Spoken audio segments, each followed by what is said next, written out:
Welcome to GameFellas, the retro to modern gaming podcast, episode 11, right? Wow. We're on 11 now. Double digits. Double digits, past double digits. Yeah, pretty awesome. So tonight we have another featured guest with us, Daria from the Daria Plays RPGs YouTube channel.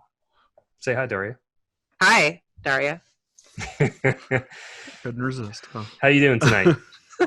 I'm doing well, aside from sniffly, but otherwise okay. fine. I can't tell, so I'm sure you'll be fine. Daria is what I consider an RPG expert, and she'll probably laugh at me for saying that, but I think she's an RPG expert. So More like RPG dork. okay, or a dork, yeah. So we got her on, so that obviously means we're going to be talking mega RPGs tonight. And those topics, the evolution of RPGs, and what's the second topic here? What elements would create your perfect RPG? Those are what we're going to be talking about. But first, we have to talk what we've been playing. So, Daria, since you're our guest, why don't you start us off? What have you been playing lately? I have been playing. I've been playing a lot of The Sinking City for PS4, which I don't know if anyone here even knows what that is. I've never heard of it. Okay. Is it an RPG? That's okay. That's how I am every It's week. really good. It is an RPG. I have a cat. Kitten. There's a kitty. It is an RPG. It is based on kind of Cthulhu mythos. Like you are called. You're this ex-Navy SEAL who's called from Boston to this island in Massachusetts somewhere that has been flooded and is crawling now with these eldritch monstrosities, and you got to kind of figure out what's going on and what all the fishy people are doing. And it's an open world kind of sandbox thing. It's investigative, and there's this main quest that you're on, but you can kind of go off and pick up other side quests, and you're free to roam around the city, and it's fun. It's kind of like a very budgety Fallout almost. Okay, so the gameplay is a low budget version of Fallout, basically, is what you're saying. Similar. Yeah, okay. I would call it a low budget Fallout. You are a detective, so a lot of the quests are finding out what happened to people and reading a lot of logs and going to the library and going to the newspaper and looking and researching, and it's interesting. It's neat the way they tried to make a full-on Cthulhu RPG. Huh. Without the license. The dude almost unlicensed. The dude that Derek's playing some gameplay now, the guy almost looks like Indiana Jones or something. A little bit. Little bit. Okay. Well, it was funny. I went from the game I played before that was the official Call of Cthulhu game, where it kind of looked like you're playing this grungy Keanu Reeves, and then I jumped into this game, and it's I'm knockoff Jake Gyllenhaal. So. And you got ladies with their mouths sewn shut. No, so it's got some horror elements too, I guess, too. Oh yes, very much. Oh well, yeah, it's Cthulhu. Cthulhu, right? It's a horror RPG. Okay. So, and I've been calling it water punk.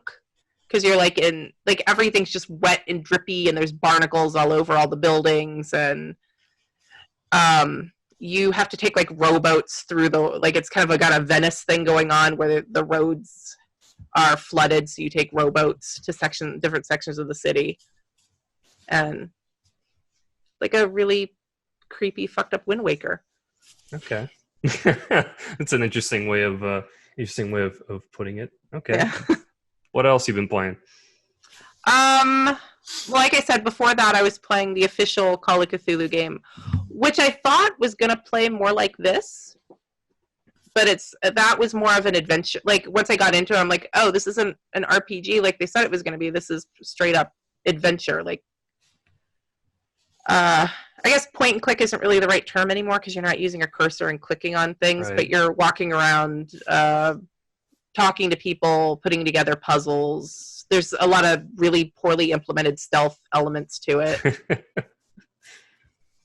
Okay. So, and then before that, I was playing Buck Rogers on Genesis, which I'm trying. Oh, I love that. I love that game. Oh, it is so good. I had no idea. It is really good. The music is kind of grating at times. I know one thing that bothers me about it. I think people were complaining when I was streaming it.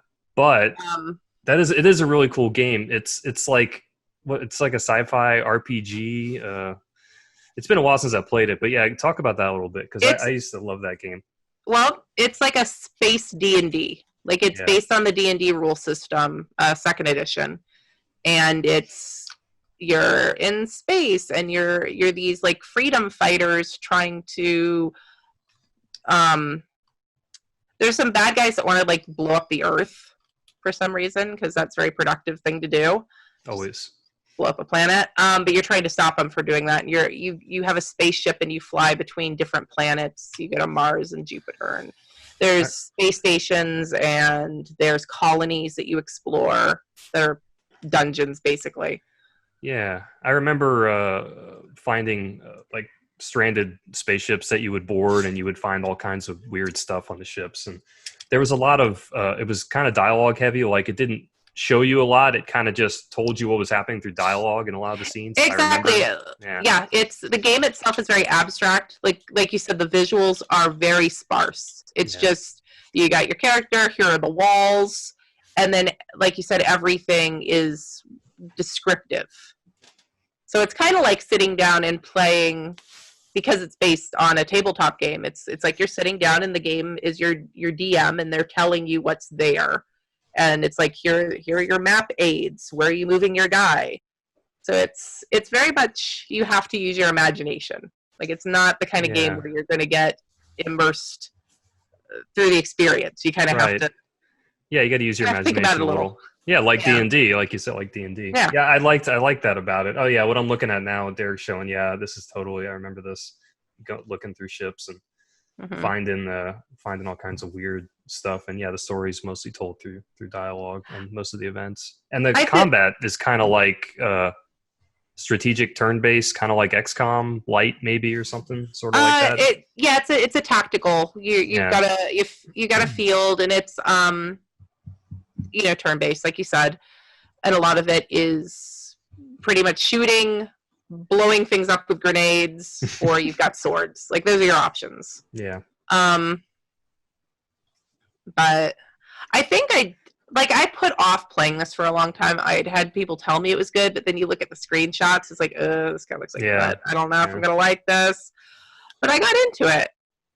Yeah, as a kid, I had this game, and same at first, I didn't know what I was doing, and I'm like, this game sucks. But then I think I waited a year or two, and I played some other RPGs, and then I went back to it, and I really enjoyed it, I think, then. And I played it as an adult, I think, maybe 10 years ago, and enjoyed it even more.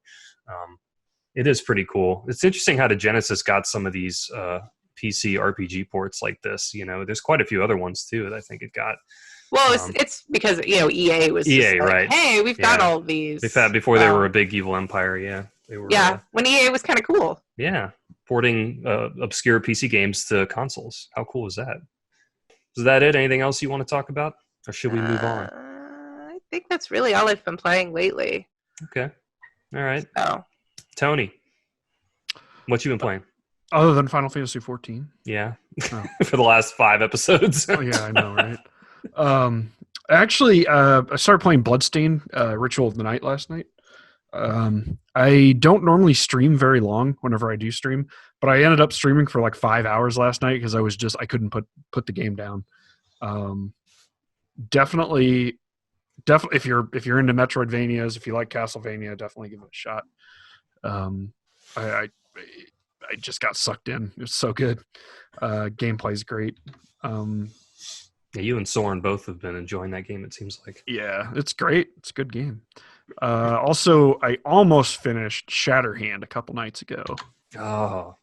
But that last level, it's like you've got to get through the whole level without dying because it'll just plop you right back at the very beginning of the level. And you've got to like face off against bosses again. I think 3 of the bosses you have to fight again, and then the end boss. So like I'd get to the second boss or so, and I'd die because it's not an easy game, and to clarify for listeners, Shatterhand is an NES game. Oh yes, it's a later A later gen NES game, right? Yes, like yes. 90s, early 90s. Yeah, maybe? it was actually it was developed by Natsume. I think originally it was it was based off an anime or something in Japan, or a manga or something along those lines. Okay. So they brought it over here, localized it for Western audiences, and it was released under Jalico actually. So you basically punch everything. It's like you just punch everything. It's just like you're this big dude and you punch everything. What's that little guy? There's like a little guy following you. Yeah. You can like, if you collect a couple power ups, you'll get like a little robot buddy that'll, depending on the type of power ups you collect. Looks like Batman. It looks like Batman NES. It does look a lot like Batman. And I mean, when you think about it kind of plays a lot like Batman too, because in Batman you run around punching shit, and that's the same thing here. It's like you're just always running around punching stuff, and it's just funny because like one of the first things that comes up is you hit a couple enemies and you're like, oh yeah, I'm punching enemies, whatever. And then there's this big barrier in the way, and it's like, well, what do you do here? Well, you just punch the barrier, and it's like this big wall, and it's just like that's your superpowers. You're able to punch stuff, so you just punch the crap out of this wall and it blows up. So, but yeah, I got to the last level on that. That's a fun game. I think I'm going to try to go back and try to beat it eventually. But you got to the last level but didn't beat it. Is there limited continues or something? There are not. I just got I got frustrated. I got tired. Yeah, it's like I'm done. Looks really good. Yeah, it's a good game. It's a good game for sure. But yeah, other than Final Fantasy 14, I mean that's really been it. Just those couple of games. Stardew Valley again, of course. But, Stardew Valley, Final Fantasy 14. Tony's so predictable. Yeah, I know, right? I'm going to pop in here. The anime that Tony was thinking about that the Japanese version of Shatterhand's based on is called Super Rescue Soul Brain because English. Yeah, Super Rescue Soul Brain. Yeah. That almost sounds like it could be a shmup of some kind. Yeah. Speaking of shmups, Mark, man, let's move on to you. What have you been playing, man? Well, an ass load of shmups, but... Our resident shmup head. Yeah. I've been playing a ton of Dodonpachi. I'm just going to say that. You're still playing Dodonpachi? Yeah, I'm trying to break the Western record now, so I my play God, it even more. Dude. So I'd play it, and I don't know what I'd do to myself. But yeah, so I'm doing that. Put on a video of Dodonpachi for Daria, Derek, so she can see this game. Yeah, put on... it's insane. There's one by Prometheus. That's the record I'm trying to beat. So type in Dodonpachi Western World Record by Prometheus. That's the one I'm trying to beat. Well, Mark already got a 1cc on it, and now you're going for the you said screw it, right? You're like me because I'm going for the, it's not a record really, but for Star Fox I'm trying to be the first person to ever beat the game without taking a single hit. Yeah. So you're going for the world record. Yeah. I'm going not the world record because the world record is pretty much unbeatable, but the Western record is definitely beatable. Okay. So the world record, as in you mean probably someone in Japan, I would imagine. Yes, the Japanese players are absurdly good. North Korea, yeah. Well, not North Korea. They don't have anything on there, but yeah, South Korea. South Korea. Yeah, the South Koreans, there's a few of them that play shmups, but they're not nearly as dominant and big as the Japanese players who are just right. So I've been doing that, but for the podcast, I also played some other stuff. So I'm doing a lot of these. If you guys know what game makes you do this a lot after you play it, any guesses? I mean, shmups make me feel that way too. Yeah, but like it's notorious for like hand problems. People have to like a VR booby game. What retire. What are you hand stretches. No, Melee. Let's ask Derek about that. Fondling game. Yeah, try any porn. Fire Emblem. Oh, Fire Emblem. Okay. No, but also I got a little show and tell for you all. Okay. Got one of these. Check this out. Oh, is that it's staying on camera? Those giant Switch Joy-Con things? Yeah. Look at this. Oh my God. Look at this bad boy. Okay. What is it called? What are those called? It's called the Hori Split Pad. The Hori Split. It makes the Switch look like an OG Xbox controller, basically. Yeah. And look, here is the normal Joy-Con size. Oh my God, look at that. You look like a fool on the bus or on the plane or something, man. You just look like... That's what I do. That's how I do. That's how you roll. Doing it like this is actually pretty good because This is a Hori D-pad. Oh, Okay. All right. Yeah, you're right. The Hori. No, okay. it's actually this is how I play shmups on it. I do Yeah. the Okay. But- For the listeners that can't see, he's got a Joy-Con on the left side, and then this Hori D-pad on the right, or the Hori thing on the right.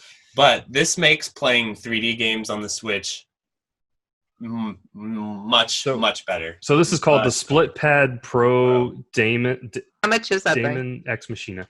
$30, I think. That's $50. not bad. 50, yeah. Yeah. It took MSRP is 50. It took a month to get here too. It took forever. Wow. Finally I show kind up. of want it. I kind of want it. No, like I almost sat down and beat Resident Evil 4 on this. Just Wow. So the feeling is really good. It makes it feel like a pro controller, right? Or so like a better controller. well, wait. I don't like the Pro controller to be honest. It makes Alright, it feel like the 360 controllers. all right. Yeah. Okay. All right. Yeah, so I definitely recommend it because if you guys tried to play like 3D games on your Switch for long periods of time, or fighting games, or it's basically not RPGs on your Switch, Yeah. my hands actually start to get sore, and it's just kind of, or like Doom, you're trying to play an FPS. Dude, on the for Switch. Breath of the Wild, it looks like it would be good actually for games like that. So- Yeah.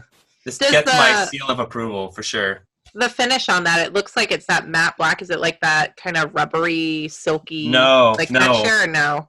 No, it feels just like if you've ever had a Hori Fighting Commander, or if you guys don't know that. I don't know Okay, what that or is. let's say it's kind of like a 360 controller, Okay. but less glossy. So a little bit of a texture to it, but It's got a still bit of hard text- plastic. Okay. Yeah, it's got a textured back. So the back has a nice textured grip, Okay. and then the front's just a matte, smooth. It's really nice. No fingerprinting. Yeah. Hey, Hey, Mark, it looks. can I ask you real quick high quality. on the pad? Does it say turbo or does it say tarbo? It's hard It says- though. The Amazon listing I'm looking at, if you see here in the Discord chat, it says turbo. All right. No, it says Mark says turbo. Yeah, it has turbo too for shmup players. Yeah. More English there. Turbo. I mean, that's Turbo. cool. I could definitely get into that and get one. I'll be honest, I don't have problems playing. I mean, I've got larger hands. I don't have problems playing the Switch 3D games on the Switch as is. I start to get. Um, I'm a melee player though too, so my hands get tired out No, easier. playing Smash on it'd be crazy, and handheld. I Yeah. never undock my Switch, so I don't either. Oh, unless I'm flying. mine's always undocked. That's I've pretty never- much all. That's the I've only Isn't way I that- play it. thing like twice. Isn't that crazy? How we have people that only play in hand, like Derek. I know can vouch. His is always in handheld mode. So him and Tony Yes. are handheld, and the rest of us, Me I too. barely undock mine either, unless No, I'm handheld traveling. too. well, I had my Switch Okay. all of like I'm all handheld. days before a small child dropped the Joy-Con and broke it. Oh, right. So now it's like it doesn't leave the dock. Oh It yeah, Okay. stays there. So that Okay. makes sense. I Practicality have to reasons. protect it for my kids too. yeah. Mark, Okay. I honestly thought when you put that picture in the Discord, it was one of those Android retro gaming tablets. For at first, I looked at it. I could see that. Yeah, I didn't realize that was a Switch either. It I is. I had no idea. That's crazy. It's a That monstrosity. is what a it monstrosity. That is pretty a cool though. comfortable monstrosity. On the plane, if I because that's the only time I play my Switch and handheld is on planes, and that Jesus. looks a lot more. Jet setter. Better. So what else, I like Mark? it. You've been is. playing anything Sexy, else, Mark? sexy monster. What else do you play with that Hori pad? Can you see it? Yeah. The camera. Yeah. Resident Evil 4. Resident Evil Love that 4. game. Okay, RE4. Okay, cool. So that's about it. No, I've been playing a bunch of other crap, but Well, I'm trying to go, be entertaining. go down bullet point real quick. What else have you been playing? Rivals of Ether, Guilty Gear. I went to a local and got stomped in Guilty Gear. Guilty Gear. kind of Did our heavy metal episode inspire you to do that? Please tell me it did, because we talked about Guilty Play Gear. Guilty Gear? Oh no, I played Guilty Gear even Okay. before that. You play But, anyway. Yeah, so I went and played Guilty Gear, got stomped. Went and played Tekken, got stomped. But that's because I just don't play those games anymore. So Okay. All right, know, so some like- fighting. yeah, all my competitors have been practicing. I haven't played for like 2 years. So I've been just playing Dodonpachi the whole time. Yeah. Okay. Yeah, let's see what else. A bunch of other stuff on my Switch. Yeah, basically a bunch of my Switch 3D games like Doom. Just basically, it's like, oh crap, I can play 3D games on my Switch now. So, Doom 2016. yeah, Doom 2016. Okay. All right. Cool. You guys played that? Yep. Oh Love it. yeah. Oh Love yeah. it. You guys. I played it on for the next Switch. one? I played it on PS4. I played it on Switch too the first like, time, and then I played it handheld. on PC too. Yeah. Yeah, I love it.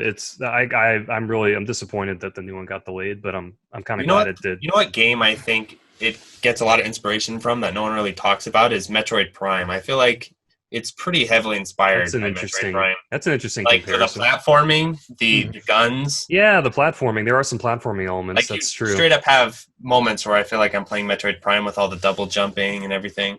Yeah, that's. I never thought about that. But now that you definitely see that. Yeah. Yeah, now that you say it, I think it's a huge influence on the game. Yeah, and Metroid Prime is probably one of my favorite games of all time. That needs to come to the Switch for real. Really, like I will. Yes, that trilogy. I know people say every game, but for real. No, like there's Metroid no reason. There's zero reason why it shouldn't be at this point, especially with Metroid Prime 4 probably coming out next year or maybe the year after, whenever. It's like there's no reason why it shouldn't be. Remaster that shit, get it on there. I'll buy it.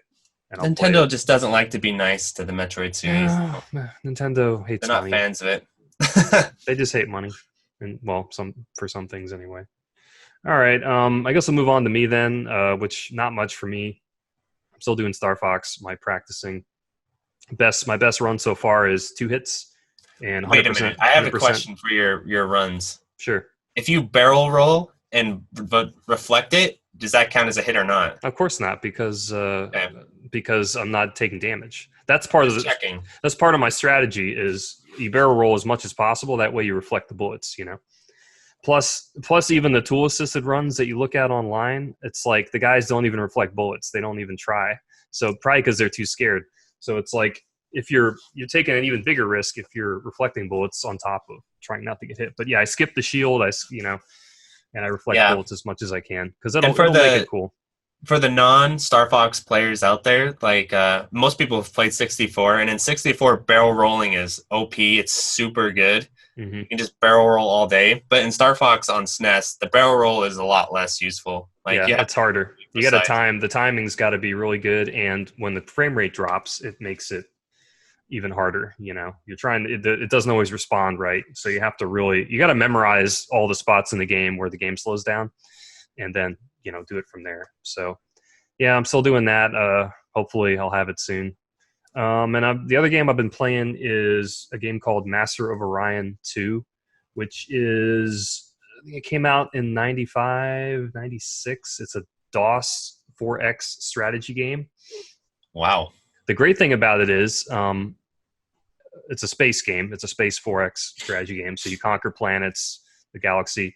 But the great thing is that they were so forward thinking in this game that you could play it on the internet back in 1995 when it came out. So, which means you can still play it on the internet now. They've got servers set up for it. So me and my buddy have been playing that, and it's great. It's really awesome. You get to these huge epic space battles, and you can, if you like designing stuff, like if you like designing ships, this lets you micromanage your ships, and the design lets you micromanage every one of your colonies and your bases. You can build star bases and huge fleets of ships, and I think you can have up to 8 players play together on it, and really a lot of fun. So I've been having a really good time with that. It was by Microprose, was the company that released it, and I think Microprose released Civilization and a bunch of other classic DOS strategy games. So yeah, this is I think a lot of people, my brother who's a strategy fanatic and who's designing his own strategy games, he considers it the pinnacle of I guess space 4X strategy games. So what does he think of that Eve? Wasn't it Eve or something like that? Eve MMO? Online? Yeah, me and my brother played that game for 2 years when it first came, like 2002, 2003, probably from 2002 to 2004. We had no life, and that's all we did was play EVE Online. So I heard that game was pretty hot when it came out, but I never played it. Yeah, it's still around. It's still going. It has the record for most simultaneous people online in a game, I think, at one time. I don't know how many thousands of people, but I don't touch MMOs anymore because of that game. WoW hasn't beaten it? No, I think EVE Online has the record still. Wow. I think Derek can maybe fact check that, but I'm pretty sure it does. But yeah, EVE Online ruined my life. It was wonderful, but it ruined my life for like 2 years. I literally had an intervention with my parents because I was kind of in between college and not knowing what I want to do with myself. And my parents had an intervention where they grabbed me and my brother and my best friend. They sat us all down, and they're like, "You guys need to stop playing this game because you're not doing anything with your lives." Yeah, it was pretty crazy, man. That's crazy. I was like 22, That's like the classic MMO story, right? It is, man. It totally I never is. played MMOs, so this was the only one I played. Taste. This is the only one I ever played, and I won't play anymore for that reason. I just, crazy. So anyway, that's what I've been playing. Cool. So why don't we move on to our first topic, which is the evolution of RPGs and how they've changed over the years. So aren't you guys glad you got me on this episode? The RPG master. Hey man, you wanted to be on, so I'm like, let's bring Mark on and talk Fire Emblem. I've got some good stuff here. Well, you play Fire Emblem, so you know that counts. I've got some good stuff. Yeah, right, I think. All right, so the beginnings of role playing can be traced back to the ancient Han Chinese, who would organize events where people would pretend to be from an earlier age and perform for entertainment value. So I think that's the earliest example of role playing. There were also examples of role playing beginning in the 16th century Europe, which took the form of improvisational theater with stock characters and scenarios that included improvised dialogue. But the modern birth of role-playing games was without a doubt the introduction of Dungeons & Dragons in the 1970s, I guess as a tabletop kind of experience. Dungeons & Dragons gamified the idea of role-playing, and as a result spawned an entire industry which in the late 70s and early 80s saw the release of the first video role-playing games. Akalabeth, World of Doom, designed by Richard Garriott, is often thought to be one of the earliest examples of a computer role-playing game. As some of you probably know, Richard Garriott created the Ultima series, and Akalabeth is considered Ultima Zero, which is technically the first Ultima game, I guess. The game introduced the concepts of an overworld and dungeons and ideas that have become staples in pretty much every RPG since. So this concept evolved further in the 80s with Japanese developers creating console variants of role-playing games such as Dragon Quest and Final Fantasy. Stylistically, these games were different from their Western counterparts, leading to what would be called Eastern and Western styles of RPGs. The 90s saw the genre continue to grow, gaining mainstream popularity in the process, while the 2000s onward saw RPG elements being added to virtually every AAA release, which further cemented the importance of the genre. Yeah, now everything is using RPG elements, which kind of blows my mind when I think, when you think about, because I've been playing RPGs since at least the late 80s, so it's crazy to see it that way now. So what do we think, y'all? In another 10 years, there won't be genres of video games. It'll just all be RPGs. It'll be simulations, baby. It'll just all be the same damn thing. It'll be all like open world RPG elements, action, fighting, and it'll be video game. Just like which setting do you want to be in?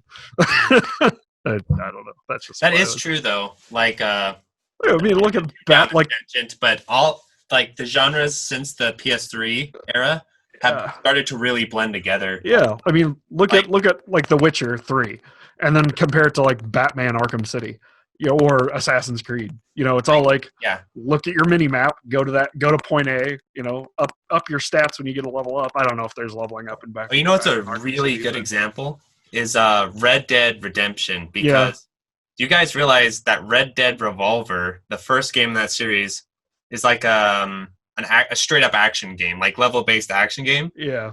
And I was one of the few people on earth who loved that game. And Redemption came out and is this RPG. I'm like, what the fuck? What happened to my action? You're talking about Red Dead Revolver, right? The first one. Yes, the first one on PS2. Okay. Yeah, the one nobody cares about anymore. The one I love that no one likes, except me. But I don't think most people even realize that Red Dead Revolver exists. Like, I didn't for the longest time. Yeah, I didn't until it's like 2 came out. Their version of Max Payne or Dead to Rights. Have you guys played that? That's another really cool action-based shooter game. Yeah, it's just like that. Like that was hot on the PS2, and then PS3 era, everything's kind of like GTA, including Red Dead Revolver. Even GTA is an RPG of sorts. I mean, the way it got to be with San Andreas and all that. Yeah, I mean, if you look at the first 2 GTAs, they're just driving simulators, basically. You drive around the city and, from an overhead perspective, right? And completely different. So, I want to point out that there are levels in Batman Arkham games. You get experience points and it unlocks perk points. And Mark, I played so much Red Dead Revolver. Such a badass game. I actually used to run like tournaments with my friends in the multiplayer mode. It's so We'd fun. get so pissed at each other. We had like a tier list of like who's the best characters and stuff. The Arkham games feel less like RPGs though, and more like just grown-up action adventure. Like there's Zelda games, Batman. Yeah, I mean, I can see that. They have RPG elements. But... Yeah, they have the. I just mean wasn't- like they have the elements there together. Arkham Asylum, not so much. I've only played Arkham Asylum and Arkham Knight. No, Arkham City. Arkham Knight's the one I'm thinking of that apparently got like even The Batmobile bigger, game. more open world Right. that I heard of. I don't know. I haven't played it, but Tony's I know right, like though. Arkham City. It's just like a bunch of waypoints on a little mini map and Yeah. Yeah. go to point A to point B. you know. Tony's right though. It starts off, I think, with Arkham Asylum, which is kind of more Red Dead Revolver Mhm. level based, and then as the series continues, it's like now it's going more and more open world. Like Mhm. that's how every series has gone. Even Metal Gear Solid went that way. Like they all go that direction. Zelda did that too. Like every series went kind of that open world RPG route. I'm just I guess I'm not too surprised, but I am kind of surprised that like the and maybe it's just because I'm not paying attention. I know Daria does pay attention to like Japanese turn-based type RPGs. You don't see them as much anymore. Like in more mainstream, yes. Yeah. Like they're not nearly as mainstream. Well, they had that kind of Final Fantasy VII boom, and they were big for a while, and then I feel like they've kind of faded back out a bit. And even in Japan, I feel like a lot of the stuff that's coming out, if it's not from Square Enix specifically, or if it's not Atlas, it's like kind of low budget. Mm-hmm. Like a lot of the Gus stuff and the Nisa stuff. Persona. Yeah. Okay. That kind of Well, thing. Persona would be like Persona's big. Like Persona's big right now. But like Gust would be like the Atelier stuff. There's more visual, like there's a lot of visual novel elements now. Now they're all kind of like, oh, you run around, fight things, but it's a visual novel. There's a dating sim. Like that seems to be... Yeah, dating sims and visual novels are working. Isn't there a lot of that in Persona? A lot of that type of stuff? Yes, Persona is. Yeah, Persona is a dating. And that it's in Fire Emblem too. It's isn't it? Fire Emblem now. Yeah. You're right. And that might be why it's so big, is Persona was such, like, kind of like we had the GTA. GTA 3 was huge, and now everything's got mini maps and waypoints. Yeah. And in Japan, Persona was huge, and everything's got dating sims. So, and they're lonely, I guess. I don't know. I mean, Mass Effect can be a dating sim too, it's honestly. Both. It's both. Well, but BioWare has always had, ever since Baldur's Gate 2. Yeah, Baldur's Gate 2, they started implementing romancing options, and they've just kept with it. Yeah, that's true. Well, that's why I didn't like the first Baldur's Gate. There's no romance in the first. Yeah, you can't fuck anybody. It's just great fun. I will say that there was romancing in the Ultima games way back in the day, and there was yes, there was, and there was little pixelated boobies too. I think it was either Ultima 6 or 7 that had the pixelated boobies. I got that game when I was like sideways pixelated boobies, because everyone in those games look like they're walking like they're this. Isometric. Yeah. So when I was like 12, I think, or 13, we got Ultima 7, and I remember romancing this girl in town, and you literally go to bed with her, and she just the clothes disappear, and you're like, oh, there's pixel boobs, I feel funny. Yeah. I almost like think that could be its own subtopic, because like I remember the first time that I saw like this is great. This would be a great topic. Games. Oh yeah. No, we got to talk about the Okay, so when I was in elementary school and middle school, I remember there's this rumor, that in Zelda Ocarina of Time there was some kind of like nudity cheat or something like that, and oh my gosh, Nintendo game. Oh, I'm sure there is now. I mean, for the rumor from when I was a kid was the sexualities in Mortal Kombat. Oh yeah. Okay, we got Tomb Raider. We got to stop nude this. Code and Tomb Raider. We got to stop this, because this is a great topic for another episode. So back to RPGs. So we started off by talking about the history, right? So I did a little bit of research. And I think a lot of people don't know is that before Final Fantasy, actually, there was a lot of RPGs that were, I think they're called MUDs, right? Where, Oh yeah, MUDs. Yep. Right. That's Typing. pretty mind-blowing, right? Where they used something like college servers or something to play these online Back RPG in the 70s, I think, in the early 70s. Yeah. probably. I would say Or that 60s. went all the way into the 90s because I remember logging into a MUD. I did too. Once or twice. I did too. That In the a bunch BBS of days. people were playing. No, I was on AOL. Okay. Like they got to it somehow from AOL. But yeah, I mean it went on for a long time. Yeah. Yeah, I mean, I played a game called I don't. This wasn't a. Well, maybe it was. I don't know if it was a MUD or not, but it was called TradeWars 2002, and it was an MMO basically. Except you had to dial out into a BBS and play it with other people. But it was a space. I guess kind of a space strategy sort of with RPG elements in it. So yeah, it's crazy when you think about it. But go ahead, Mark. Continue with the path you were going on. Right. And so then there's just whenever you watch something about RPGs on the internet, they're going to tell you the same story of how niche they were. And then Final Fantasy came out and everyone crapped their pants, and Dragon Warrior, and everyone crapped their pants about that. Yeah. So I thought it'd be interesting to kind of maybe take a different angle and talk about what was our first RPGs, like that we played, that introduced us to RPGs. Oh boy! I got you there. Is it Final Fantasy? It was a Final Fantasy game. I hate to say it, but my first wasn't Final Fantasy, but Final Fantasy 4 is the game that got me really hardcore into RPGs. Yeah, same one. But that wasn't my first experience. But that's a good idea, Mark. Daria, I don't know your story, so why don't you tell us your story about how you guys... So, okay, I'm a little backwards. My parents are huge nerds, and we actually played tabletop RPGs before we had the NES. And then my brother got his NES, and his dad bought him. His first game was Ultima Exodus. So that was my first computerized RPG. Okay, Ultima Exodus was. Oh. Okay, wow. That's Ultima 2? 3. 3. Okay, yeah. It's Ultima 3. Okay. And for that to be your first, I'm gonna play, I'm 6. For that to be my first RPG, it's mean. Yeah, really mean. Oh, yeah.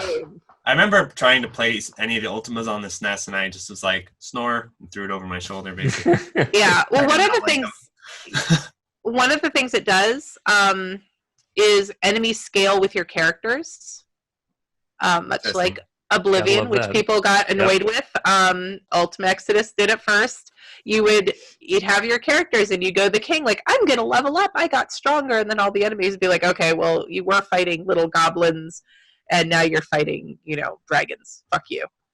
Oh. That's called... What do you guys call that in RPG terms? Is there an RPG term for that? Yeah, level scaling. I guess it's just level scaling, yeah. But shmups do that too. It's called rank. There's some shmups that do that, yeah, also. That sounds like Sorry. rank. I always got to throw it back to shmups, I can't help it. It's in my blood. But my first RPG was Diablo on the old Windows 98. Okay. I mean, I guess that counts. It's an Does that action. count? It's an action RPG, and it's you level Diablo. up. I was going to bring up Diablo. I would count Diablo. Yeah. I was going to bring up Diablo as the first game that I saw pixelated boobies in because there was I missed that. Was there? Dead mutilated ladies. That was all right. Wow, you were not really picky. It was disturbing. I did not enjoy that thing. It's rotting and the flesh is coming off of it, but that's a boob. Do you remember the I think it's the second floor with the butcher? Yeah, that's every time I played that as a kid, I would get so scared. I'd get up and run away from my computer when the butcher would come out. Speaking of, I mean, you mentioned Oblivion, but Daggerfall, Elder Scrolls 2 has tons of nudity in it. Oh, really? That came out in 95, maybe 94, 95. Oh yeah, PC RPGs. No, they gave no fuck. Dude, that's mature audience. That is the wild west of game development. Yeah. It was. Yeah, it's crazy. And Daggerfall, I've always wanted to go back to it just because it's as a curiosity, because the game is so. It doesn't have one of the biggest game worlds of any game ever made. Yes. Yeah. Yes. Right. You can't even to walk across it would take. I don't know. It's ridiculous, but I played a lot of it. Is it as like a just kid. a bunch of empty space and repeating assets, or Repeating assets. Yeah. There is a stuff. A lot of it's procedurally generated. Yeah, a lot of it's procedurally generated, but it's interesting. I guess my first RPG I ever played was probably Drakkhen on the Super Nintendo, and I've talked about this game before. You do like Drakkhen. I love Drakkhen. Me and Andrew Retro Island Gaming guy, me and him love defending this. Both of us, Daria did a video on the sequel to Drakkhen, which is Dragon View, right? Dragon View. Yeah. And sort of sequel. Sort of sequel. Pseudo, inspired by. It really in name only sequel. Yeah. Yeah. So me and Andrew both jumped on her in the comments saying, because she was kind of, making fun of Drakkhen like a lot of people do. But she's the expert, dude, so. Yeah. To be fair, I have tried to play Drakkhen multiple times. I'm like, this game sucks. This is hard. I hate it. This is awful. It's really and hard. then I went back to grab footage after recording the voice, and I'm like, hey, I'm getting the hang of this. Yeah, this isn't so bad. Don't you hate it when that happens? Yeah. You're like, I hate this. I hate this. Then you that's my story. Okay, I kind of like that. But here's my story of Drakkhen, right? I got it with my Super Nintendo with Super Mario World. Played it for 5 minutes. Said this game sucks. It was practically a launch game. It was. Yeah. Right. So I got Final Fantasy 4 or 2, whatever.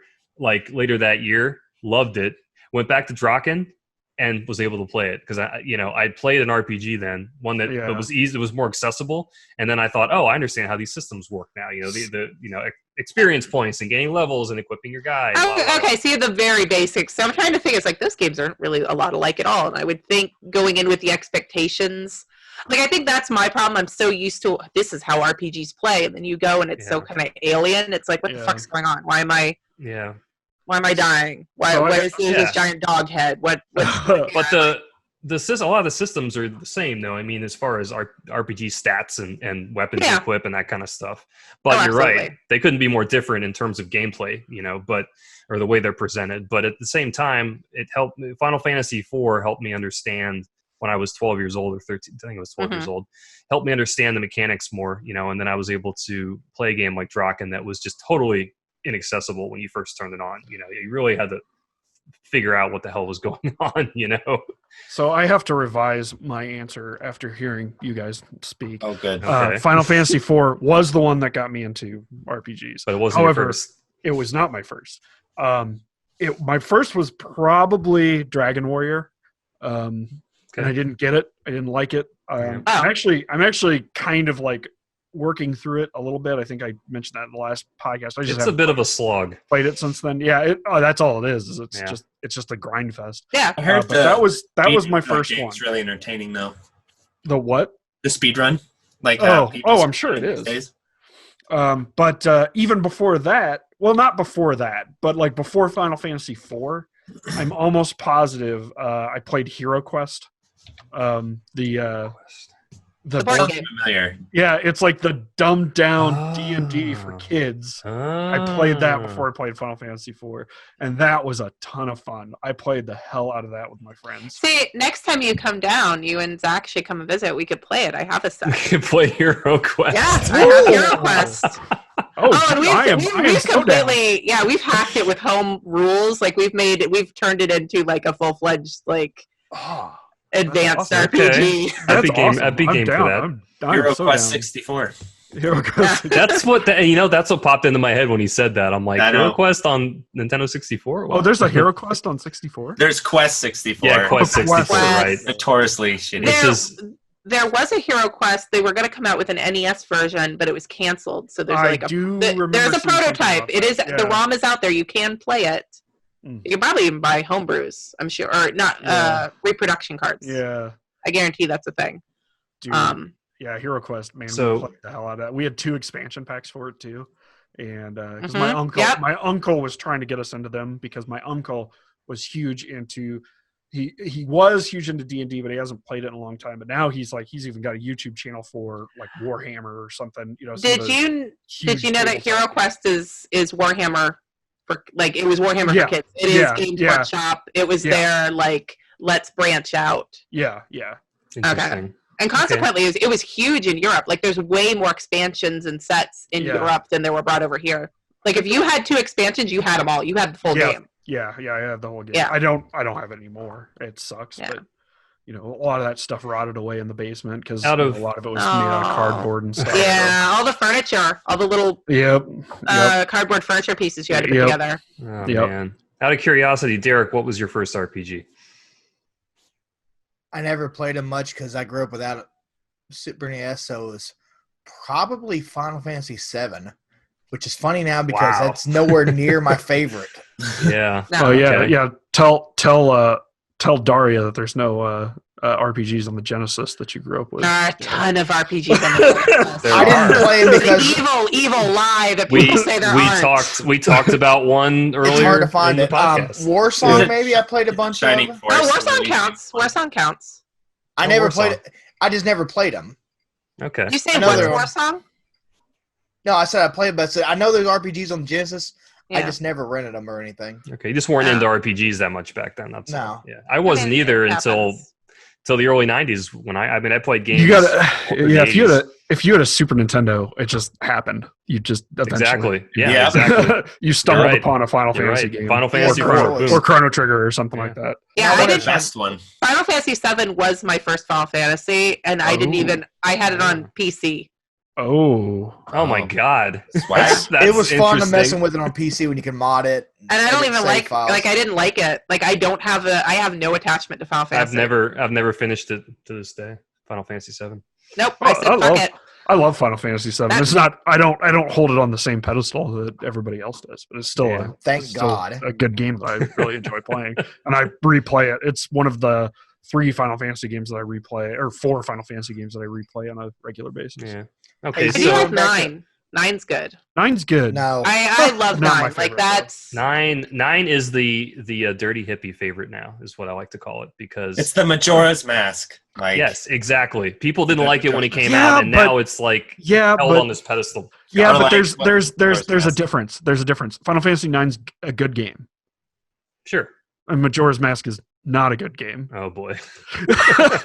Majora's Mask is the only Zelda game. We'll have to come back to that in the future. Yeah, Majora's Mask is the only. Mark, they have been coming after me since day one. I have never ever said anything nice about Majora's Mask since the entire time I've been doing YouTube and Twitter and everything. Everybody knows I don't like Majora's Mask. You know what's so funny about Majora's Mask? I'm sure this has been said a bunch, but so I was an Ocarina of Time. Yeah, I'm one of those, the Ocarina of Time guys that love Ocarina of Time and think it's amazing. And Majora's Mask came out, and me and all my friends were like, it's aight. Like, we played it. I didn't even finish it. I've still never finished it. And we just played Ocarina of Time and talked about how it was the best ever. And now it's like the like you said, like the hipster's choice. Yeah, hipster's choice, exactly. And like here's the thing, Majora's Mask is the only mainline Zelda game I've never played. So it's good, but it's basically Ocarina of Time expansion pack, kind of. Yeah, don't waste your time. It's not that good. I didn't like either. If you like Ocarina, you probably like it, though. No, I didn't like the N64 Zeldas. I used to love Ocarina of Time, but I just cannot replay that game. Oh, man, I love that game. I cannot. I love the N64 though. You guys know that. I don't. It's because you're 20-something millennial. That's why. That was your first big console that was in the. No way. No, my first console was the SNES by far. Well, your first, but we talked about this on other podcasts where your most formative years are between 8 and 12 or whatever it is, and the 64 was an integral part of your life. But one thing I have to clarify though is I wasn't one of those kids who got an N64, picked up his Super Nintendo and hucked it out a window and was like, forget the Super Nintendo. Like I viewed them as equals, so I played my Super Nintendo and my N64 constantly. I played them both. I didn't have that weird, it's a new console, so let's throw out the Super Nintendo thing that everyone else kind of did. I got my PlayStation. I was still playing my NES. It was I played my. They were both. It's like swap the AV cords. They were both plugged in. I was one of those So- weirdos who always played their past consoles with their new consoles. Like I just kept adding consoles. I've never stopped with the SNES. I've never stopped either. Yeah. I'm the same way. I've been playing NES since the NES since I got the it. opposite. I got rid of all my old consoles when the new ones came out. That was, and I regret it now. But that was I think just how that it was super. That was like the way to go. Like that's what everyone did though. Like it's not weird. Yeah, because I wanted to get credit. I wanted to take. I took my Yeah. Genesis, my Super Nintendo to the store, and I got credit, and I got a 64 and a PlayStation, and moved on. You know. Then I get to college, and I'm like, shit. You know, I want my games back. You know. That happened with my brother. He got rid of his PS2. He's like, when the PS3 came out, he's like, and he loved the PS2, but he's like, well, I gotta get rid of it. I was like, well, I'll take it from you for like $50. So I had a $50 PS2, and then a few years later, he's like, hey, give me my PS2 back. So I want it back, man. Yeah, so all right. So what do we going on to the topic again? What do we expect now in our RPGs as opposed to these older games we've been talking about? Like how have they evolved? What do you think, Daria? Why don't you start? You know, I actually wanted to go back a bit since we've mentioned Elder Scrolls a couple of times. And then you're talking how newer games are all incorporating more RPG elements and they're kind of like becoming more expansive and more complicated. But I feel like RPGs in general have kind of like stepped back. Like they've gotten prettier and they've gotten more accessible to the general public to make it more palatable. But they keep scaling back features. Like Skyrim. we reached the... They're like fighting games. Look at the Bethesda games. You go from Daggerfall to Morrowind to Oblivion to Skyrim, and each one removes. The worlds get smaller, the skill list gets smaller, the spell list gets smaller. Isn't that because of detail though, and like the more smaller worlds that are more detailed, you know, as opposed to larger worlds that are less detailed? Isn't that kind of have something to do with it, like the tech? I mean, she's talking about, but it's like scale. Yeah, it's like, okay, so RPGs, you're emulating this. You're going from a tabletop medium where it's the imagination is the sky's the limit. You can do whatever, and you're building these simulations where you've got these characters that can do anything the player can think of, and you're trying to recreate that. And you had a point on PC really where games were trying their best to do that. They were buggy as shit, and it didn't always work. But it was this big sandbox. And then as games have kind of gotten more mainstream and the bigger budgets, and you find that they're removing things to sort of... To add as DLC. I wasn't... No, that's not it. But it is detailed to kind of make the world work, but at the same time, you're losing that scope. Yes, right. I completely understand you. So like in Daggerfall or Arena, where the worlds weren't nearly as detailed, a lot of that was made up here in your imagination. So there'd be like we said earlier, the text descriptions. There was a lot of text. Kind of fill in. You had to fill in the blanks. Yeah, and like your stats, you had so many stats, you had so many different things you could do with your character. But as the Elder Scrolls series went further along, there was less customization of your character. It was just more about, I guess, the gameplay experience as like a video game rather than as a role-playing experience. It's right. It's we're treating it as it's a video game. We're going to tighten the gameplay. We're really going to like focus on the combat, and we're really going to focus on these NPCs. But at the same time, you're sacrificing the bigger picture. You know what's interesting, Daria? I don't know if you've played any of the Divinity, the two newer Divinity games. I have played Original Sin 1. Okay. And I played Ego Draconis, which was on 360. The one where you fly dragons and shoot cities. So I just finished Original Sin 2 recently, and one thing I noticed was similar to Buck Rogers we were talking about earlier, is that a lot of it is in your imagination. Like a lot of the scenes they portray, there's a narrator talking to you and explaining what's going on, but you're not seeing what's going on. And that was I thought that was kind of cool. It was kind of a refreshing throwback, to the way games used to be.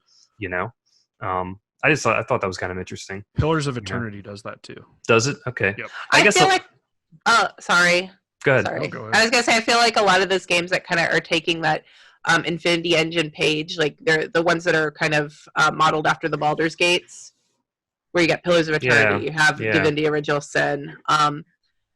Tyranny was one that I played, but yeah, a lot of them are kind of taking that. Yeah, they seem to be. I guess it's just it's like retro pixel art. It's one of those things. It's just coming back into fashion. I guess that type of gameplay and storytelling. They're trying to, I guess, bring in those people that are kind of disenfranchised, maybe with some of the Skyrims and the Oblivions of the world. Morrowind was kind of like that. I feel like Morrowind was a really good balance between. Oh, I loved Morrowind. Yeah, Morrowind's great. Morrowind's my favorite game of all time.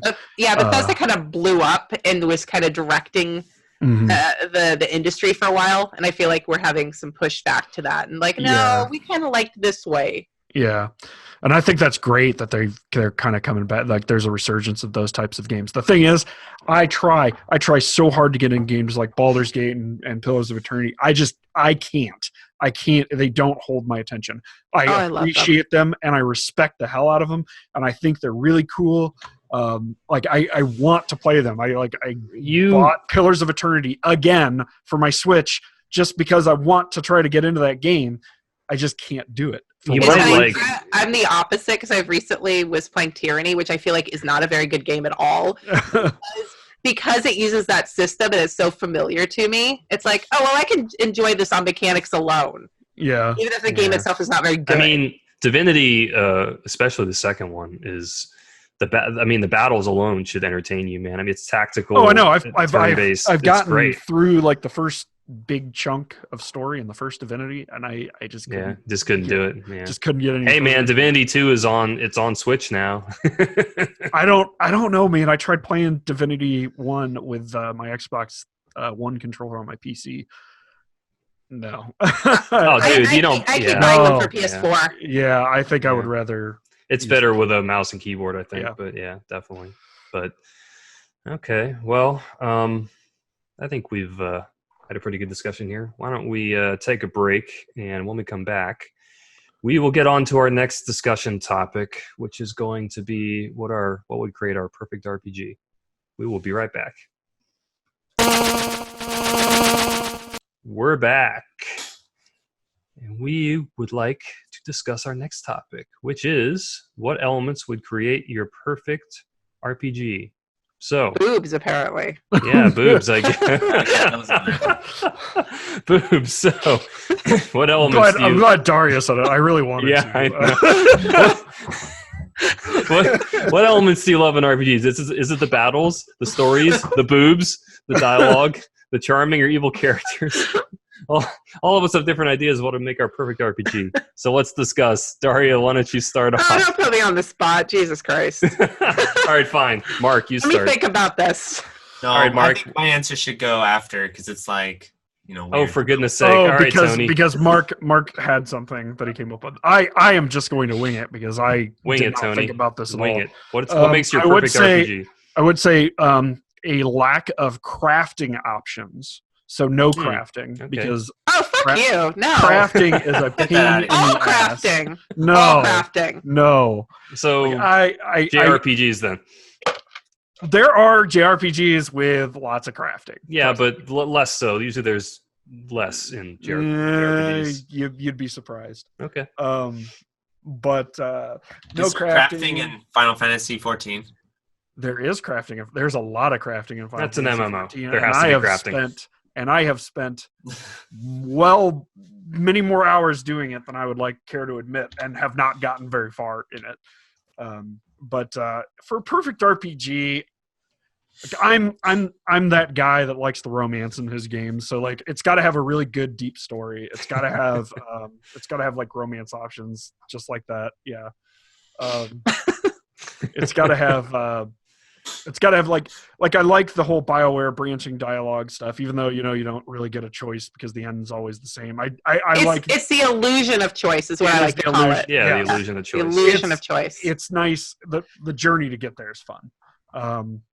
Combat, honestly, as long as it's fun, it can be action oriented. It can be turn based. It doesn't really bother me one way or the other. It's just. As long as it's got fun combat, really, honestly, for me, it's all about the story. I like to have a lot of story. I like to have dialogue. I like to have fun characters that interact with each other, characters that you care about. Like that's where I always get sucked in whenever it comes to RPGs, unless it's like Morrowind, where it's just I just want to min max the hell out of my character so he's the most godliest thing alive. But generally, like The Witcher 3, like that has been a gold standard for me for modern RPGs. It has. You're gonna rebuy it on Switch? Yeah, I will. You are? Yeah, I will. Of course I'm not you are. right now. I don't need to right now. But whenever I get the urge to play it again, I'll get it on Switch and I'll play it before bed or whatever. Yeah. But yeah, Witcher 3 is pretty close. So like, pretty much great story. That's what I look for in my perfect RPG. Have you haven't played Planescape Torment, have you? I have not played Planescape. See, that's suppose I haven't played the whole thing, but They've re-released it. It's a good time to get it. Yeah, it's supposed to have one of the best stories in RPGs ever. At least that's what a lot of people swear. And they did a sequel, didn't they? Wasn't there a Kickstarted sequel that they did too? There's Numenera, which is based on like another world. Okay. But yes, there is a Planescape.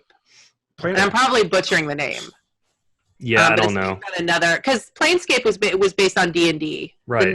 The sequel is based on a different system. Right, and it was the same engine as Fallout 2 and Baldur's Gate and all those games. I think the original Planescape. I wouldn't call it. Well, yeah, I wouldn't call it Fallout 2 because that's a different engine. But it's like it's like Baldur's Gate, Icewind Dale. It's called the Infinity Engine. Yeah. Okay. There you go. Yeah. Okay. So, Mark, if you had time to think about what you like in RPGs, what would be your create your perfect RPG? Sure. All right, go for it. So I've got two answers because there's the Mark answer and then there's the correct answer. So it's the Mark answer. It has to be a shooter. Sort of. or a fighting game. So I love shmups and fighting games, and I kind of have gamer ADD where if I'm not instantly playing within about 1 minute, I'm like, okay, time to play shmup or something. So I do struggle a lot with kind of like modern games and RPGs and stuff like that. There are ones that I do play, but not super often. So, but what I've been thinking about actually for a really long time that would be really great is if someone could devise some kind of hybrid between a shmup and an RPG that could kind of bring in more casual players and more new players into the genre, because I mean shmups are so brutally difficult and intimidating. A lot of people don't play them, and I there have been people who've tried that and it just doesn't quite work. What do you think, Zach? Could you think of any ideas of how that could work well? Here. I mean, this is a perfect example of a game that did it. 30 some years ago, but you're right. It's not the game. Here's the problem with Guardian Legend is it starts you off on a difficult shmup level, and I remember as a kid not being able to beat that level for quite a while. So once I finally did, it takes you to the overworld section, But what game I think came the closest for sure is Undertale. Undertale is really close. Okay. What about it's just there's a GBA game called Sigma Star Star. Saga. Sigma Star Saga. Yeah, that was. And what about Nier Automata? Didn't that incorporate shmup elements? Yeah. I mean, there's been shmup elements make their way into a lot of different game genres. Like I think even StarCraft 2 had like a hidden shmup or something in it. But the thing about it is, let's say someone gets done playing Undertale. They don't say, all right, I'm going to play some Dodonpachi now. I'm going to look into shmups. Yeah. They just go to the next RPG. They're like, oh, it was cool how Undertale had like that bullet hell stuff at the end. But it doesn't push them towards shmups.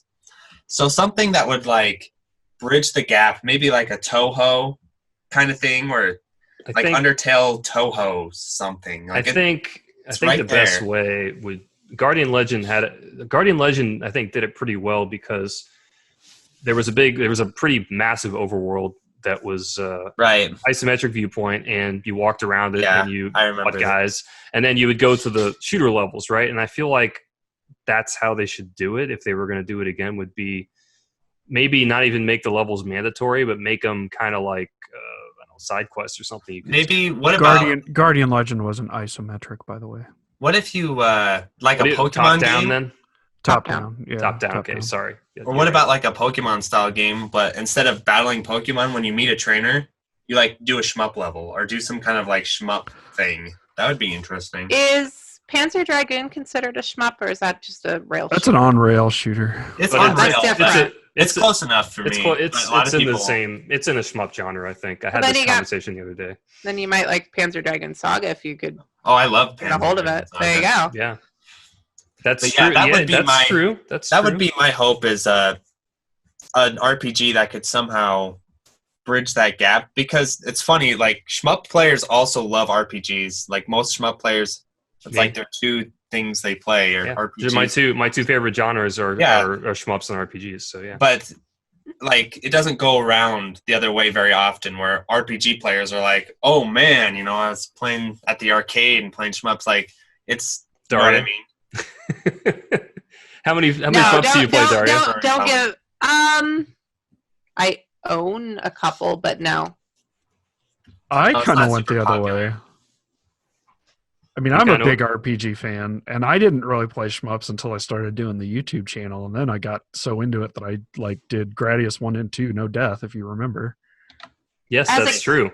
As And a I've kid, like Thanks to hammered me. through Thunder Force games, Thunder Force 3. I haven't Thunder Force 3. I Thunder couldn't Force believe 3. you played through Thunder Force 3 and you really enjoyed it. I was like, wow, Oh that's yeah, cool. I loved it. Yeah. It was great. Yeah, like it went the other way for me. Is all I'm saying. I It helps was not to have a shmup helps- player, and then now it helps I having like it a lot. friend who's into it though too. Yeah. It's like that definitely helps. I think. as a kid, I had, and I think I blame my ADD on this, but I had a very low tolerance for games I wasn't immediately like good at. So anything like Yeah. I pick it up, it's like, oh, this level's hard. I died. Like Yeah, I didn't I play shmups wasn't- as a kid at all. I wasn't interested. See, I did. Yeah, play it them wasn't as a until kid. I was older that I started I playing. played them. I played them as a kid a lot, actually, and that's why I like them to this day. But yeah, I didn't play them like I do now. But yeah, I think as a kid I had less patience in general, just for games, especially difficult games like shmups, and same with RPGs. If an art Yes, like I feel like they're kind of two sides of the same coin. And I try and tell this to people, and people think I'm nuts, but it's like they're both single-player games, and they both have these two hardcore audiences that will rip your head off if you say anything wrong, or like that take the genre so seriously. Like shmups and RPGs have actually a lot more in common. They're just opposites in some ways in gameplay. But like she was saying, like the hardcore elements of RPGs, like really hard RPGs are really hard. Like some of the early Fire Emblem games and stuff, they will whip your ass. So like I would be cool if you could find a game to merge the appeals of both of them together really well. That would be my perfect RPG.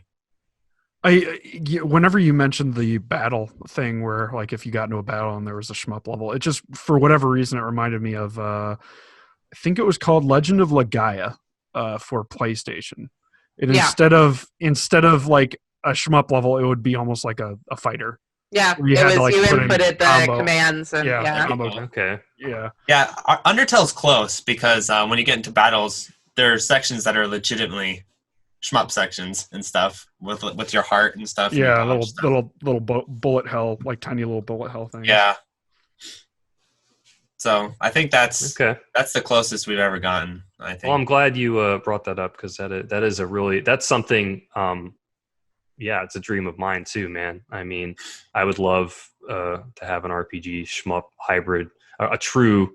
I really think that Sigma Star Saga on Game Boy Advance is the closest that ever came to, because I think that is like an actual RPG with a story, leveling up, but then they have the shooter sections in between. Guardian Legend, there's leveling up and stuff, but there's no other characters to interact with really, and other than it's very it's more like a sparse Zelda type game in the overworld type area. So okay, all right.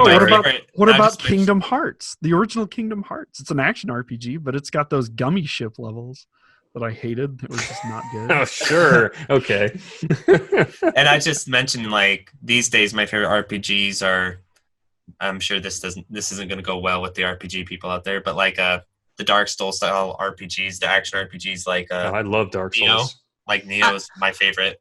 I feel like as if you like shooters, that a lot of action RPGs are going to kind of cater to that. Because You're right. once you get to the point where you've given the character a projectile, and then you have hordes of enemies coming at you, it's like, well, we've just turned it. It's a shooter at that point.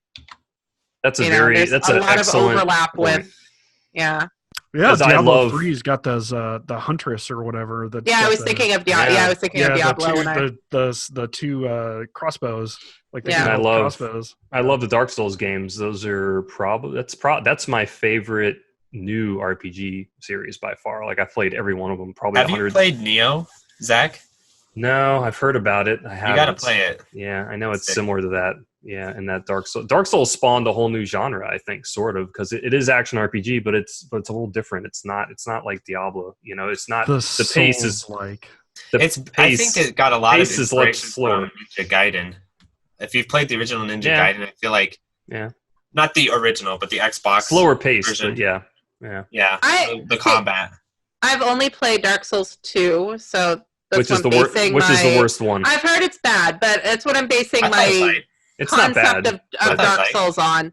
But I feel like stuff like you went from stuff like Diablo, where it's like you against, and you're really like cutting through hordes of enemies. Like it's Yeah. just that's Yeah. cannon fodder. It's very RTS like. enemies are expendable. Where you go to Souls, where every encounter matters. Yeah, right. Also, the Every gameplay. encounter too. is a challenge. Like yeah.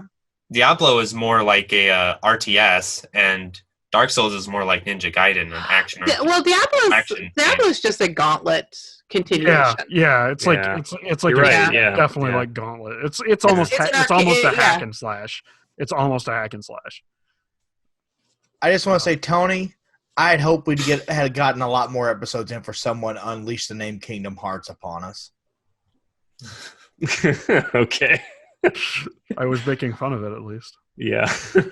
Yeah. I don't think we've really talked Oh, about wow. Kingdom. Wait, I think It's for Mark the brought up. best. I think Mark brought up Kingdom Hearts in an earlier episode, actually. Quite a I while don't ago. play Kingdom Hearts. No, someone did. You know what? It was probably Soren. Not me. It I'm probably- just probably not was guilty. Soren. Oh, he probably He did played because the I put three. footage. I put footage into one of the episodes. I remember it had to be. So anyway, all right, Daria. What you've had time to think. What's your ideal RPG? What elements? Not Kingdom Hearts. Me neither. Kingdom Hearts 2. That's what she wants. Yeah. Okay, so to kind of jump off of what Mark was saying, I need an RPG where you jump into the action. I do not want to read an hour exposition on the world. I don't want to slog through a tutorial. Don't hold my hand. Just like go. Let me pick it up as I play it. Let me explore. So I need that to begin with. So not Final Fantasy 13. I didn't play that, but I'm gonna Oh say no. God. Yeah, no. You don't even unlock all of your skills until like 4 hours into the game or something like that. Right. Yeah, I hate it when you play a game and it feels like they're kind of like drip feeding you the features until you're at the end of the game, and then the last features that unlocked you barely get to use. Yeah, that sucks. It's like, just let me give me my toy box early and let me discover things. Let me put things together and come up with my own solutions. So that's another thing. If there's quests, I need multiple ways of solving it. I want to be able to talk my way out of it. I want to break the system and find my own solutions. What game Nah. is a good example of this you're talking about? Probably BioWare stuff really incorporates, like if your stats meet a certain threshold, Dragon Age it'll games? give you. Did you Yeah. like Knights of the Old Republic? 'Cause I Yeah. love that game. Yes. Yeah, it's yes, a great I did. game. I like 2 better. Like 2 was my. Really?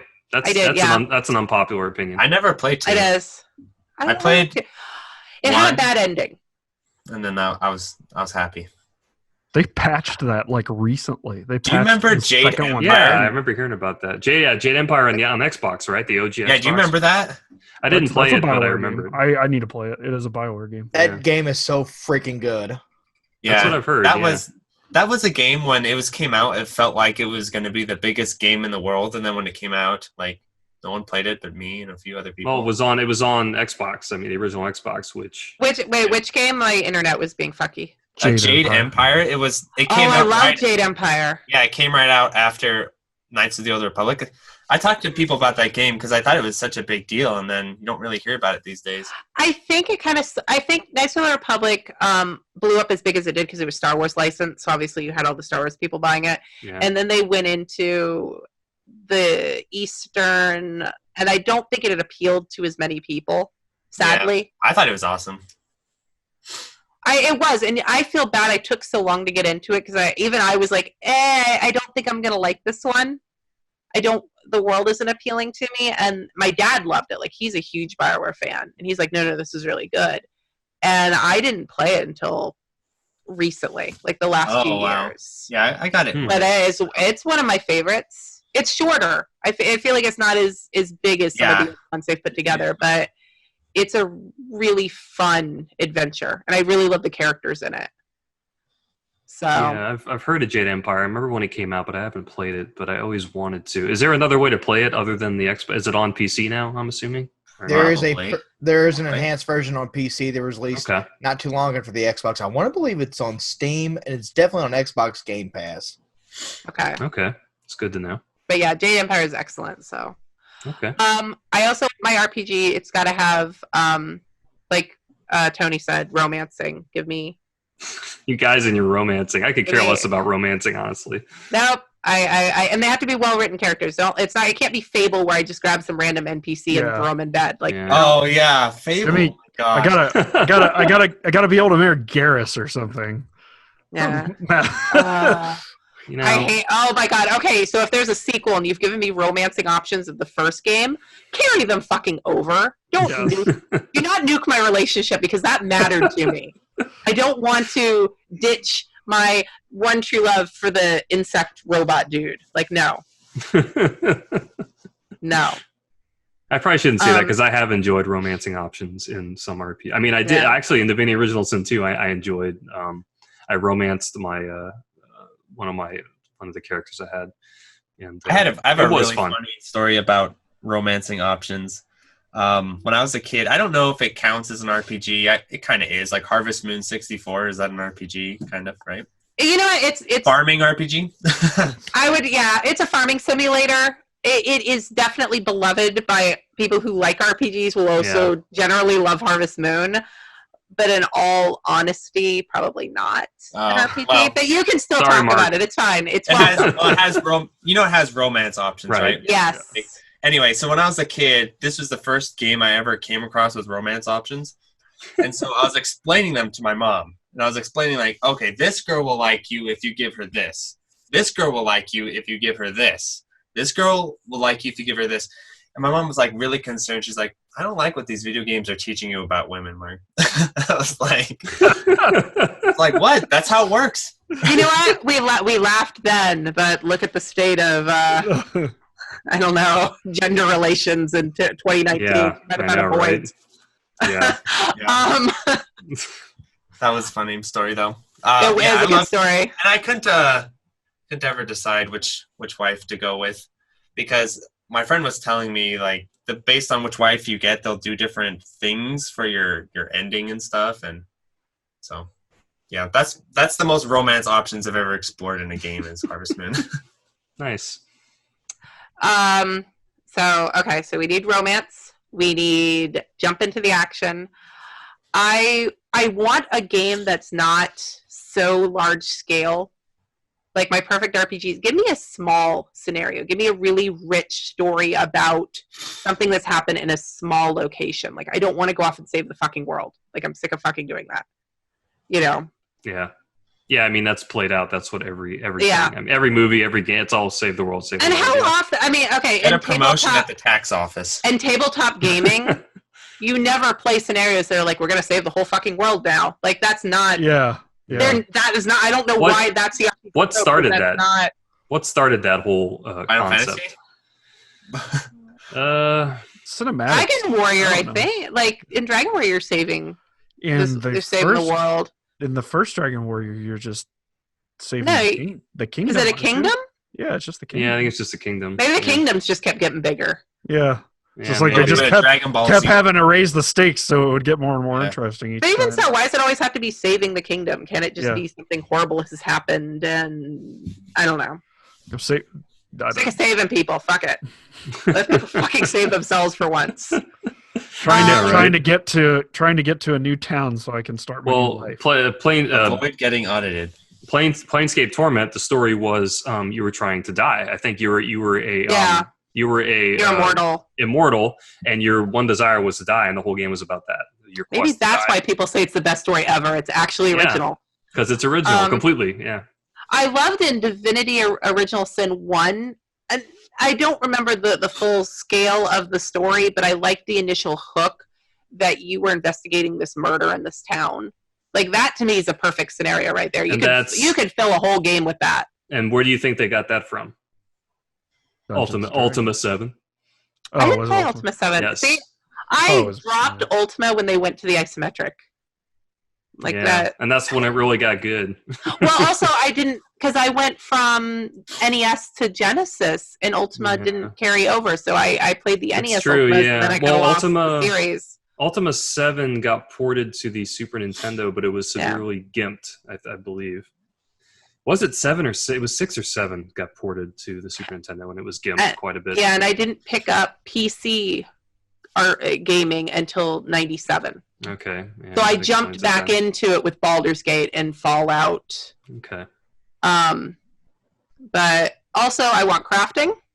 I want a rich crafting system. As Tony shakes his head. And I want 2D or cel-shaded. Like, I want a beautiful cartoon world to explore. So, like Ni no Kuni style? Yeah. I love level 5. I don't think necessarily their games are the best, but they're so fucking beautiful. Like, they create these rich worlds with these whimsical, fantastic characters, and it's just like, give me more of that. That's my crack. I need that. So there are 2 Ultima games on Super NES. It was Ultima 6 and Ultima 7. So they got both of them. 3. Okay. There's also the Ultima Runes of Virtue. That was on NES, I think. No. Oh, wait. No, I have it on Super Nintendo. Do you? Okay. Yeah, I mean, I don't know how it's not. It's kind of a dumbed down. Daria got it on the NES. A spin-off. Yeah, I was thinking of Exodus. That was on the NES. That got ported to the NES. Yeah. Okay. Well, I guess I'll do mine then, and I've already said it 10 times already, which is Ultima 7 is my ideal RPG. It still is to this day. And I guess I do like crafting, which Ultima has a lot of. You can basically craft anything. The one thing I like about RPGs, I think the most, is interactive environments, which Ultima 7, you could interact with everything in the game, pretty much every little item. And Divinity Original Sin 1 and 2 took that, those games, the reason I love them so much is they were basically spiritual successors to the Ultima series in many ways. They took a lot of notes from especially the later Ultima games, where you could, like I said, interact with anything in the game.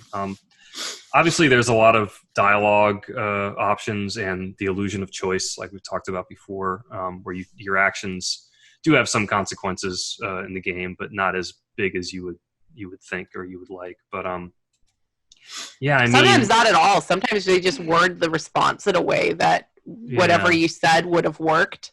Right. But that's the most annoying. That. Yeah, I hate that. Yeah.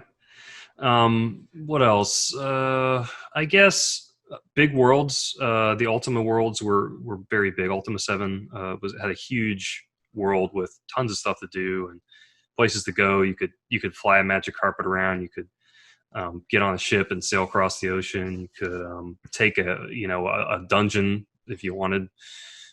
A dungeon path to the other side of the world, whatever you wanted to do. There was different biomes. There was you go north, it gets cold. You go south, it's tropical with palm trees.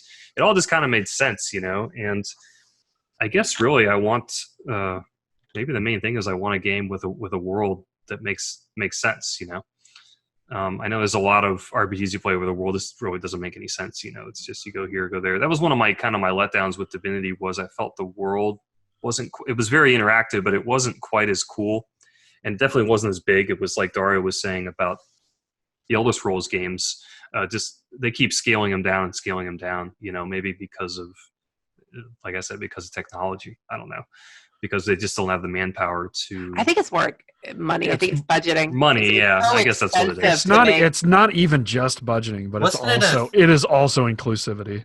They're trying Wasn't it a to thing where get people more were people complaining in. about how big some of those games were back a while ago. I remember people saying, "Oh, Oblivion or whatever it was." These are my casual friends. Obviously, I'm a casual RPG guy.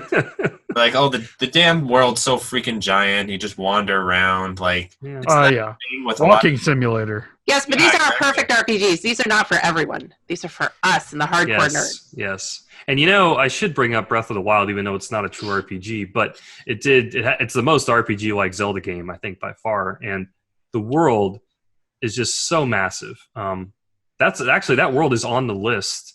It's not, I don't think it's in the top 10, but it's in the top probably 20 of biggest game worlds ever made, I believe.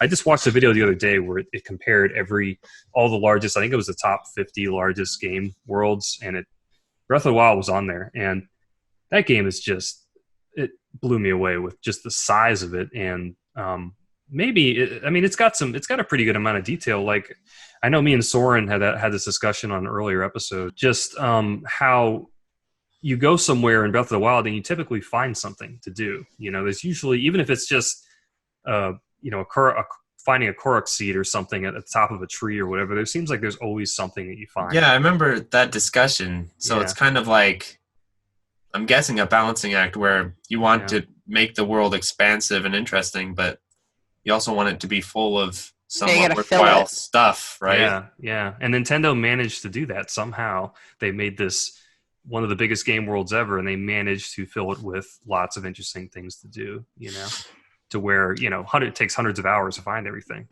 Zach, you're right. Breath of the Wild's map is about 60% bigger than Skyrim. Skyrim is about 1.5 square miles. Breath of the Wild is 23.7 square miles, which is almost dead on the size of Manhattan, of all things. So Breath of the Wild's the size of Manhattan. That's pretty massive when you think about it, Did they put GTA 5 in there? I'm curious how big that one is, because that one's massive. Actually, too. I think Vice City is the biggest GTA. It's one of the older GTAs. It must be San Andreas, because San Andreas is ridiculously huge. Yeah. GTA 5 is 49 square miles.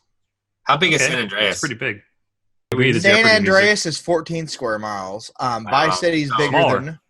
So like Daria was saying, they keep getting smaller. It seems like not 5. GTA 5's whatever. All right, 5. Yeah, okay.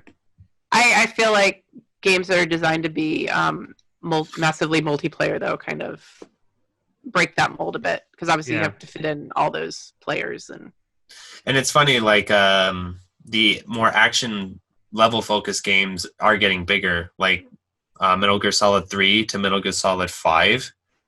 Like, I feel like 5 had the most unnecessarily large. Yeah, that game was on the list too, I believe, of the largest. It's pretty. Yeah, but that game is just like 80% of the map is completely barren and just pointless. desert, right? Just desert and stuff.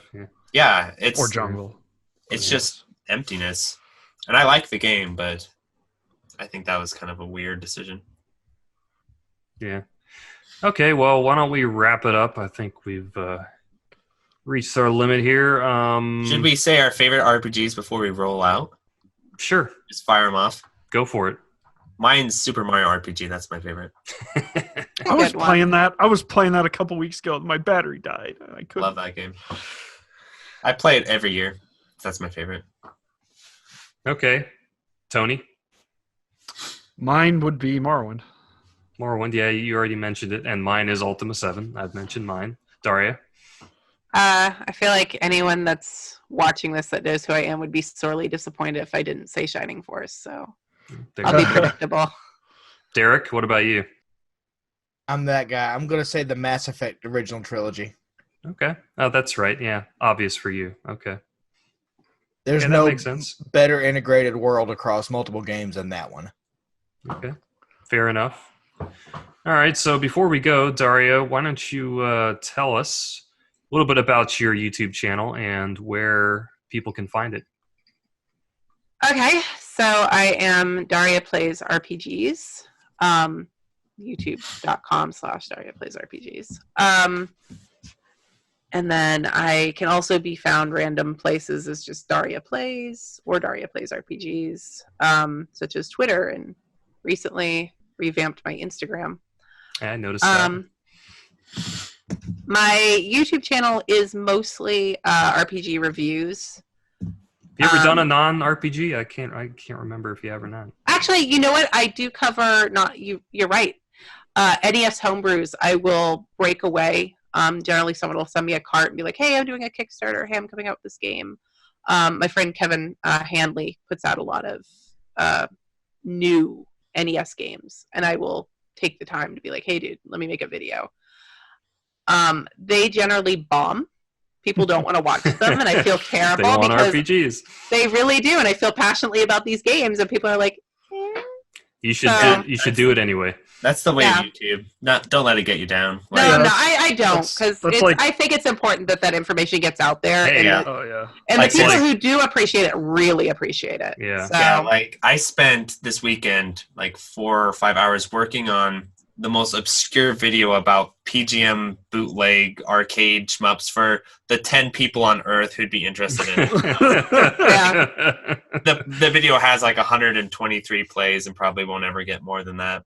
But it's hey, that one dude that wants to get those bootleg PGM cards for Ketsui knows how to do it now. So, yeah, I mean, this podcast is the same thing. Honestly, I'm just going to say it. It's on my channel. I mean, our numbers on audio are getting better than the video because my video they want shmups. It's a shmup channel. But tell them I'm on here, man. Come on. Well, you and me got to do a shmup episode, and we got to get one of your big time dudes on. So we'll do that. So anyway, okay, thank you, Daria. We appreciate it.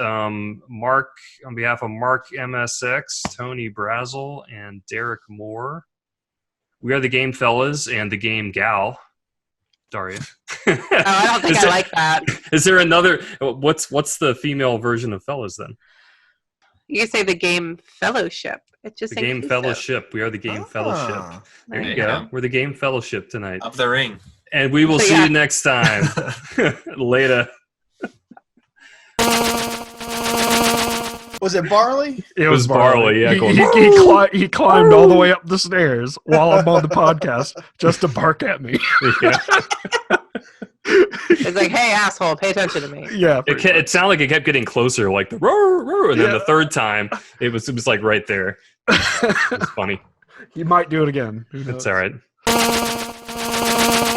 Derek, type in Daggerfall boobs. See if there's any boobs come up. I really want to know. I haven't seen them since I was a kid. There they are. Yes. Look. Are they impressive boobs? I don't know. Not. They're impressively pixelated. I see a wall. This is a building. Where are the boobs? Yeah, where are the boobs at? I remember seeing boobs in Daggerfall within the first 5 minutes. Why are you looking up the video? This should be a screenshot. There it is. There it is. Oh. I don't know if that's that one on the right-hand side's a boob or a chocolate chip cookie that fell over. Oh, that's okay, Derek. That's what boobs look like. First time I've seen those boobs in 25 years. You are married, aren't you? Yes. I didn't get to shout out the game there. Oh, no, you didn't. Or really say, hey, I cover a lot of Genesis shit. You don't want to come to me. Well, we did talk about... oh, yeah, we did say that, though. We talked about Buck Rogers and Genesis ports. So well, Buck Rogers. Good old fuck you, Derek. Yeah. How unnecessarily rude. Okay. I just want to point out that I took a bullet for this podcast, and now I've got Daggerfall boobs in my search history. Oh, I do too. Don't worry. YouTube's gonna catch on to that later. Be like, I probably do. That's what you want to see. I probably do from the late 90s.